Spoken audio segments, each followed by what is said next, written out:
Welcome to another episode of Honey Horror, all original stories and narrations. Legend has it, if you don't subscribe, you're going to be haunted by a particularly flatulent ghost. Let's get into it.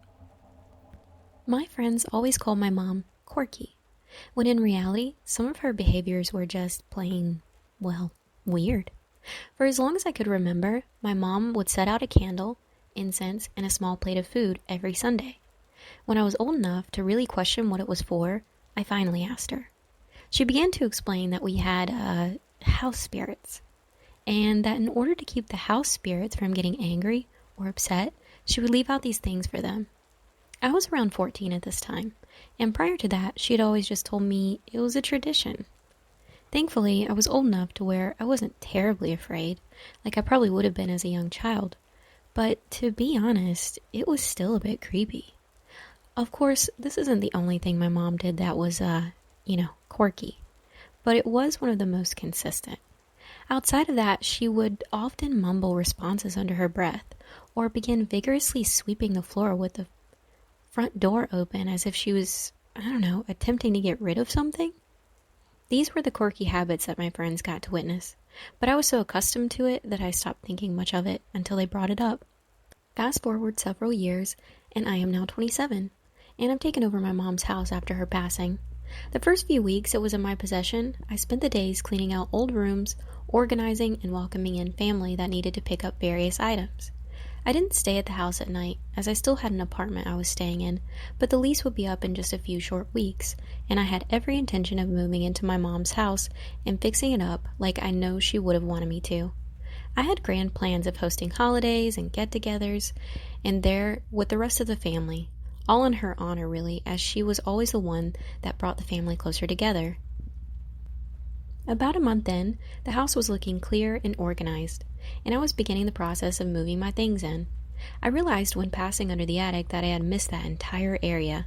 I mentally groaned, to be honest, only because I know how stuffy, messy, and cluttered some attics can get, but I knew it was best to just jump in and get the work done. I unload my things and grab a step stool so that I can reach the attic pull cord. As I pull the cord down, dust bunnies drop to the floor and I blink rapidly, trying to rub some of the dust out of my eyes. Here we go, I think to myself, and began climbing up the attic stairs. Thankfully, the light worked and I was able to see various trunks and boxes with ease. I opened the first black leather trunk I come to, thinking to myself, how it's in such great condition for its age. As the lid creaks open and I peer inside, all I see is various jars. Some are screw-top canning jars and others are cork tops. Some are labeled with random herbs and roots, while others are unlabeled and appear to hold various liquids and ingredients.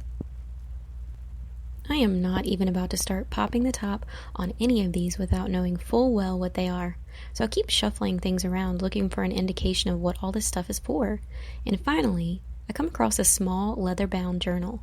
Inside the journal, I see various recipes, utilizing the herbs and roots. Some are labeled simply with headache balm or wart cream, while others have more obscure names like ghost powder and banishment oil. I look up from the box and around the room, a bit dumbfounded, but also curious as to what's contained in the other boxes. I go about opening a few more, and in many the contents are fairly mundane, just some random coats, old trinkets. However, in one, I find a small red box that had been wrapped in black cord and sealed shut with red wax. In the center of the red wax, the seal held 2 iron nails, positioned like a cross. I was stumped, and I decided to go about untying the cord on the box, when suddenly I hear a door slam downstairs. I was startled, but quickly realized my sister was going to be stopping by at some point, and I assumed that it was her. I carry the box with me down the attic stairs and start calling out for my sister. Within a few seconds, I hear the front door slam shut, and my sister starts calling out from the entryway. I go over to her and ask if she had just arrived.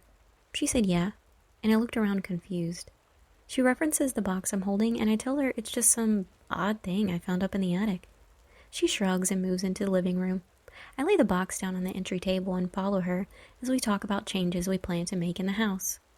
Later that night, I prepared for bed.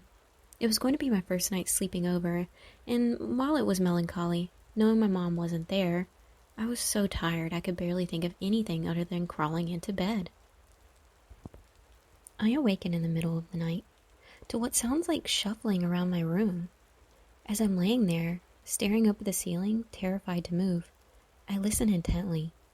It literally sounds like someone quietly walking around my room. The noise stops after a few seconds, and I sit up and turn my bedside lamp on. There's nothing there. I laid back down, convincing myself that I must have been dreaming. As I try to calm myself, I hear another sound, but this time it's coming from downstairs. It's the same shuffling sound, like someone is walking around looking for something. I sit up in my bed and phone my sister. After only a couple of rings, she answers groggily. I began quietly explaining what's going on, and she responded with something about how it might be Mom, this actually brought me some comfort. And she recommended that I get up and walk through the house, maybe leave a few lights on. So I did just that. I went back to sleep a few hours later, and honestly, I was grateful when I woke up to the sound of my alarm clock next morning. Before leaving the house for work, I remembered the small box, and I went to grab it and put it away. I walked up to the table I had placed it on and stood there confused about how it had just disappeared. I shrugged and left for the day. Later that night, I came home and decided to unwind by watching some TV. As I sat there, I started to notice that the shadows in the corners seemed like they were dancing and moving. I must be tired, I think to myself, and I switch the TV off. I head upstairs, and on my way up, I'm shocked to see the small red box sitting in the middle of the stairs. I look around, baffled, and suddenly concerned that someone else might be in the house with me. I rush up and grab my phone from the charger. I try to call my sister, but as I do, I hear something tumbling down the stairs. I run out of the room and look down the stairs to see the box laying there in pieces at the end. I immediately phone my sister and explain what's going on. She says she's on the way and hangs up. I walk slowly down the stairs and go to pick up the pieces of the box. I pause mid-motion as I see what looks to be a bundle of hair that is wrapped in a small slip of paper. I open the paper and see that the ink is smudged, but I can make out the words bound and harm. I drop it back on the floor. I have this growing sense of dread washing over me. Suddenly I began to think about some of the things my mom used to say about, the house spirits. How they would be aggressive if she didn't leave out a little something for them. I did recall that at one point, she had stopped doing that. And I had once mentioned it in passing. She told me in sort of a rushed way that the spirits had pushed too much, and she set boundaries. I didn't know what any of this meant at the time, and I still didn't, but part of me wondered if maybe it was all related. My sister shows up, and we search the house for any sign of an intruder, but of course there was none. When I show her the box and explain what happened, she started searching around online to see if anyone had experienced something similar. After much deliberation, we decided it was best to just go and bury it. Once finished, I did feel a bit better. Part of me felt like there was something, attached to that box. Maybe burying it had successfully removed it from the house. That night, I barely slept, and much of the days and weeks following were the same. Strange events continued to take place in the house, and I stopped explaining it to others for fear of them thinking I was literally losing my mind. The shuffling, the random banging, the shadows, all of it went on at seemingly all hours of the night. But the worst part was when I started to feel like something was following me, and even touching me while I was there. I would sometimes awaken with red marks, like scratches going down my arms and legs, and at one point, I felt a firm hand on the middle of my back as I was going down the stairs. Had I not held on to the railing, I would have tumbled straight down. The most unexplainable thing was the dirt and the mud that would randomly appear at the entryway on some nights that I would hear the shuffling. At one point, I went to the spot where we buried that box and found that it had been dug up. Pieces were all over the yard, and the hole it was in looked as if it had been clawed at. It got to the point where my mental health was suffering so much that I just decided to move out. And I sold the house.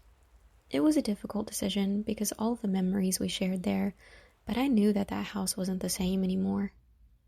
It still sits vacant to this day, and sometimes, on the anniversary of my mom's passing, I'll hear a light shuffling in my room at night.